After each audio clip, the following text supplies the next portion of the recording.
This video is about self-sabotage. So the other day I had a client and she mentioned the phrase, which I hear so often, and it's the fact that she felt so guilty that she self-sabotages herself.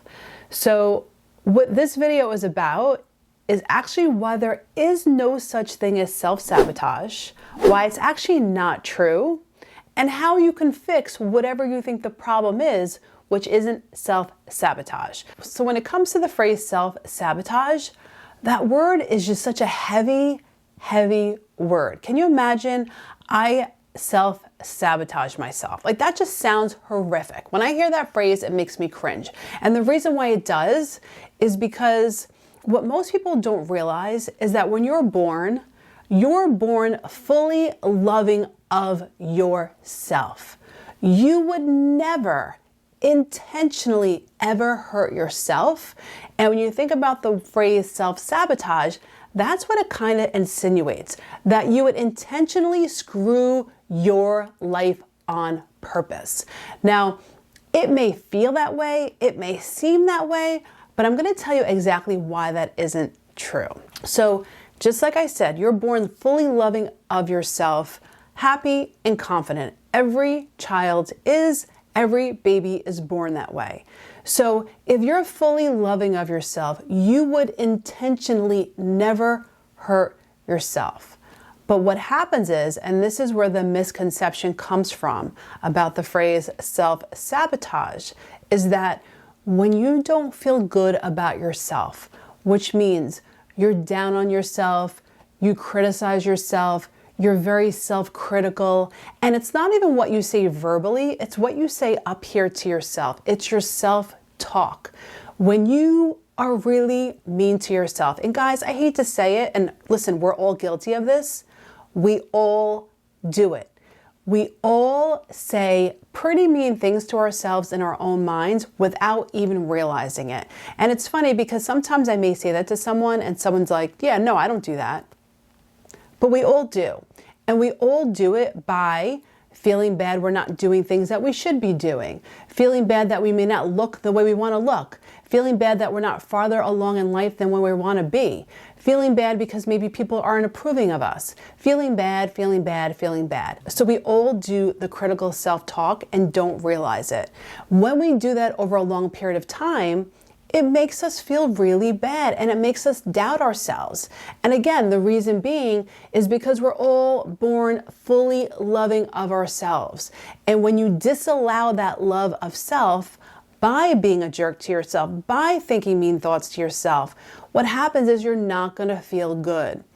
When you don't feel good, you're going to lack motivation. That makes perfect sense. So it's not that you're lazy. It's not that you don't want to do it. The thing is, you can't do it.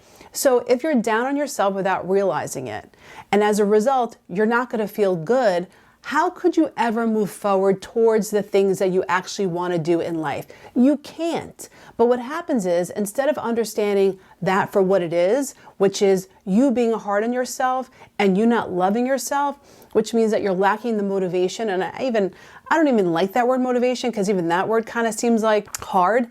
I love the word inspiration.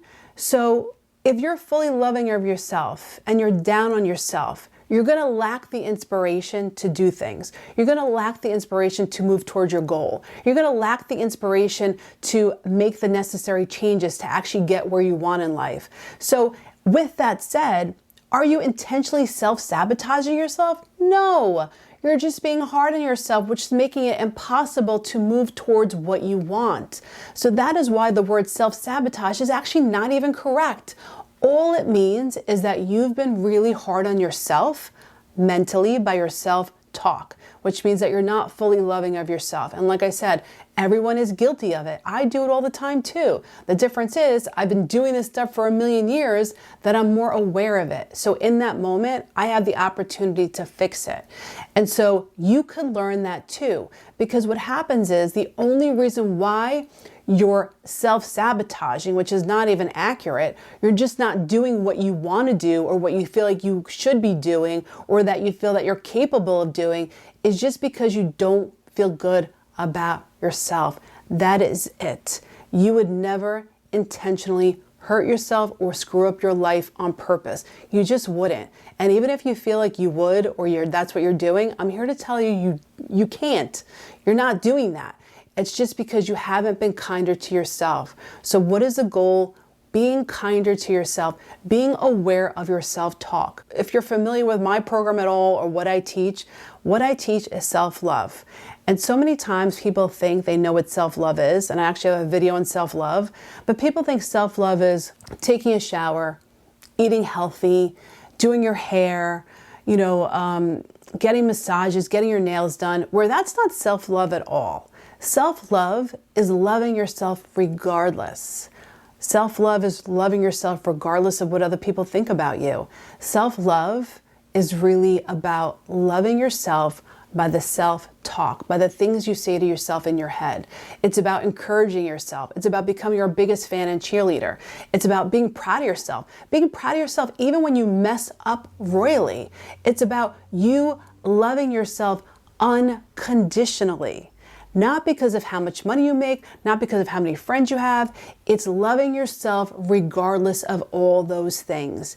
And when you really learn how to do that in a meaningful way, and I say that because I want you to think of Start Loving Life, which is my philosophy and the lifestyle that I teach, as a new way of thinking. It's a new way of thinking about yourself.